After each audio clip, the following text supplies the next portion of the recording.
So after Orphan 55, I didn't quite know what to think about how this new season of Doctor Who was going. As I said before, Spyfall I think was a decent start. It sort of stumbled here and there, but I really did enjoy it. I'm not gonna lie. I felt that some characters were misused. Um, the companions didn't really have a bigger role to play in the overall plot, just because um, the Doctor and the bad guy all arrive at the same point without them. So, eh. And then, of course, we got to Orphan 55, which is painful. Painful. But I did notice that, for the most part, um, Jodie's doctor, old, what is it, old 13, didn't quite fall into the same trappings as she did last season. I'm like, okay, so we're getting there. We're getting there. Then we come to Tesla, and I'm like, okay, Tesla. All right, we're talking about Nikola Tesla, which means we're probably talking about alternating current, his little back and forth with Edison. Maybe we'll get a pure historical, maybe something fun. And we didn't really get that. We didn't really get that. This episode is bare minimum better than Orphan 55, but that's still a low bar to set.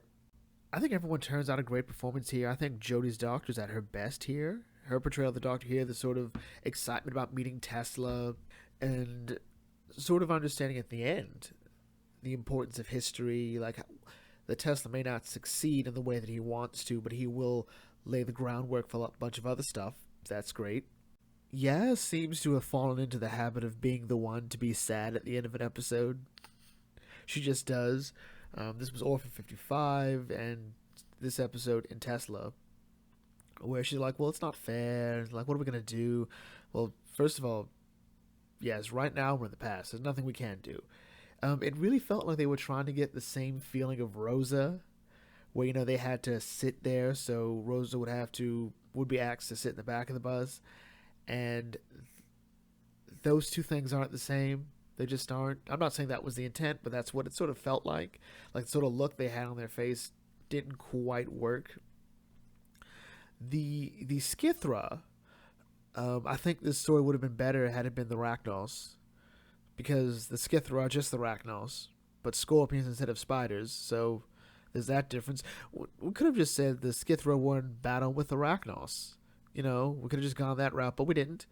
And even then, that would have been interesting if we saw like a two-parter with the Rachnos and the Skithra, and they each take Tesla and Edison. Like, one side takes Tesla, one side takes Edison, and we sort of see how both of them operate. As a matter of fact, Tesla and Edison were the sort of really, really interesting parts about this story.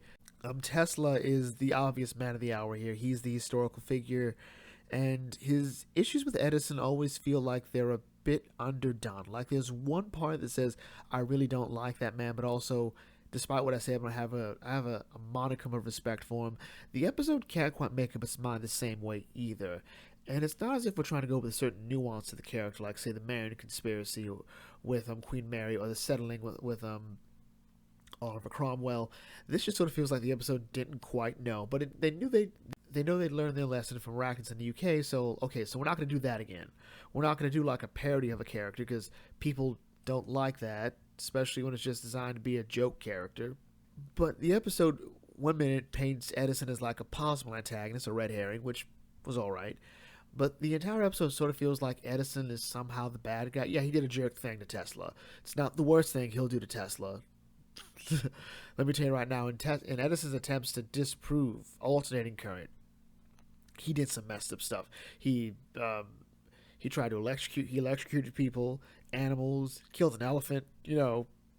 Much worse stuff Edison does. It would have actually been historically accurate. But here it just sort of feels like, Edison, you don't create anything. Well, no, he did.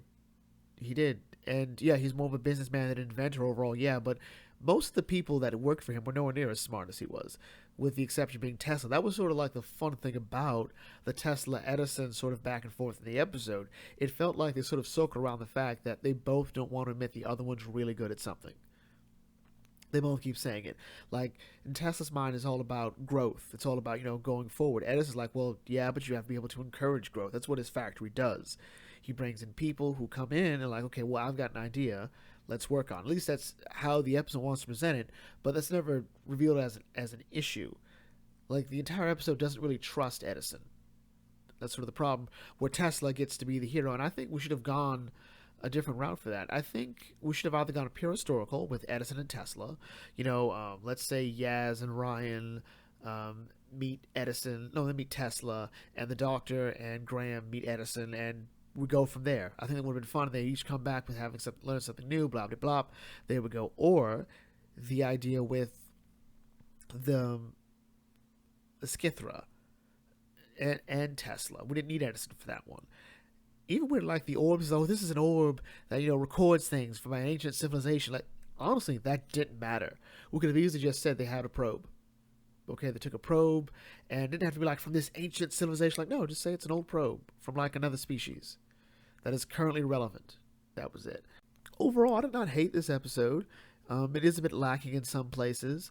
I think it would have been served better as a pure historical, as I said before. It was nice seeing this Doctor sort of have more excitement, be more excited to see things. Her back and forth with the Skithra felt a bit off in some places. Like the darker the story got, or the darker the episode attempted to be, didn't quite work in some places. I did like when Graham calls Edison and Tesla AC/DC. That to me was hilarious. It was also a fun joke that none of them knew who Tesla was, but they knew who Edison was. I really kind of want to see them go to like Revolutionary era America. I want to see them go to Revolutionary War America, 1776, and just see how that unfolds. Anyway, with that, I'll bring this video to a close here. If you're new to the Bucket Think Tank, feel free to like, comment, share, subscribe. Check out some other videos, and I will catch you all later. This is the Bucket Think Tank signing off. Thanks for watching. As always, may your fandom serve you well.